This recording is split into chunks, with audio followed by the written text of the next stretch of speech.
I'm out street performing one evening, and a little girl, maybe 9 or 10 years old, she walks up to me and say, "Mister," she said, "are you famous?" And I could tell from the look on her face that she wanted me to say yes. So I did. I told her, "Yes, I am now." And she ran and got her mama and got a pen and paper from her mama and, got me to write my name, autograph on a piece of paper for the girl. And I remember when it first happened. Since then, it's happened a number of times. I've had people ask me for my autograph or my name on a CD maybe I was selling or something. They wanted to collect my name. Anyway, it made me begin to see myself differently as an artist, to understand that I might have fans. And I have a responsibility to these people because, they apparently admire and respect what I do, and they look at me differently. So in order to gain perspective, I had to think back myself of the people whom I am a fan of. See, I'm a fan of quite a few artists too.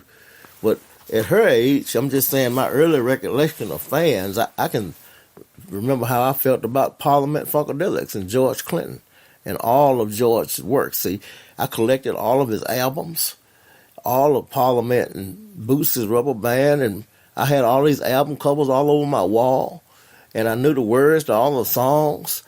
Anytime I seen magazine articles or posters, I collected these things, and I had all these things. Anything had to do with Funkadelics, George Clinton, Parliament, I had all that. All the flashlights and everything. I went to all the concerts. I was a fan of George. I tell you another person I was a big fan of is Chaka Khan. I love Chaka Khan's music from the first time I heard it. I collected it. I have all her albums, all her pictures up on my wall, I've had that for years. I still admire these people's work. But one thing they never had, though, they built that relationship without an email address. I mean, I wish they had one. I would love to be able to get an email from Chaka Khan on a regular basis. Or for that matter, George Clinton on a regular basis. I just never exchanged email, and apparently they never asked for it because I would have gladly given it. However, I do know that how the relationship would feel. So I'm trying to understand how the relationship would feel. It's like, for instance, if I got an email, say, from George Clinton today, it doesn't matter what's in it. I would love it. He could be showing me pictures of him putting on his shoes in the morning, or, how he, what happened today, where he went to the doctor and went to work out. I don't care what he did. It would be interesting to me because I'm a fan of his work and I'm a fan of his music. So, I would be interested in anything that he presented to me. I would collect it. So that's perspective.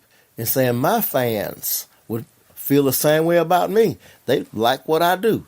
They give anything I give them, they appreciate it. So my fans have been asking me to release music. See, and some of it, I just can't see myself releasing it. But it's not that I have to see myself. It's what they see. And they see something differently than maybe what I would. But I have a responsibility. That's the thing that I'm having to see.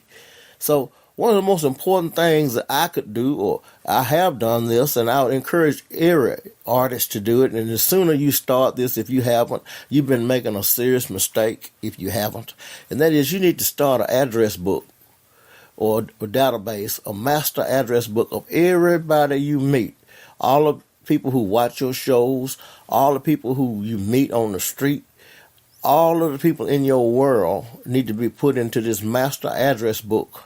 Called us a database. That way you can communicate with these people. Because remember, you got a responsibility to do that.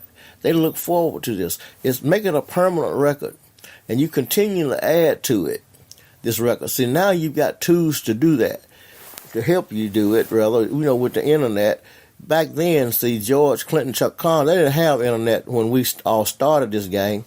But now you've got tools to use to do that. I'm encouraging everyone to do that and keep these people informed on a regular basis as to what you're doing and speaking to these people on a regular basis, every month, every 6 weeks. Now, speaking of fans, folks, if you like what I'm saying and you understand, appreciate the message I'm trying to offer here, click this link below and become my fan, AlabamaBluesMan.com. Join my fan club. If you do that, I'm going to include a bonus gift for you, some free songs of my music. I appreciate you stopping by. And you'll hear from me next month or so on my next newsletter. Bye.